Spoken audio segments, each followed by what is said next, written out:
पण आज संविधान दिवस आहे हे सगळ्यांना माहिती आहे. कुठल्या पण महापुरुषाने कुठल्या विशिष्ट जातीसाठी काम नाही केले आणि त्याच्यामध्ये स्त्रियांसाठी ज्यांनी काम केले ते माझ्यासाठी पुनर्जन्म देणारं व्यक्तिमत्व आहे. मग ते महात्मा फुले तर आहेच, ज्यांनी शिक्षण दिलं. त्यानंतर रघुनाथ कर्वे ज्यांनी संतती नियम देऊन स्त्रियांचं आयुष्य सुकर केलं.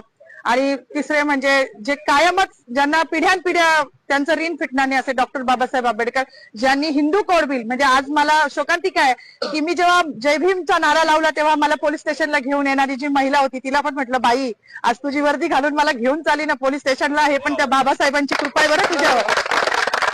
मला हसायला आलं, मी अजूनही आनंदी आहे, मला काही वाईट वाटत नाहीये.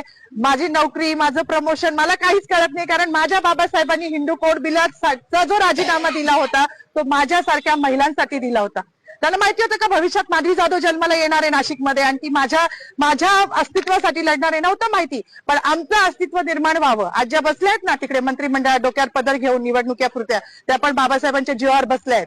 नाही तर विशिष्ट जातीने तेच काम करायचं असं लिहून ठेवलं होतं. चूल आणि मूल याच्या पलीकडे ह्यांच्या संविधानानुसार कुठला वाव स्त्रीला नव्हता. आणि ज्या संविधानाने आज मला ही ताकद दिली आहे त्या बाबाला जेव्हा हे संपवायला जात आहे तेव्हा त्यांची ही लेख तेवढ्याच निडरतेने उभी राहिली आणि ह्याचा मला खूप अभिमान आहे.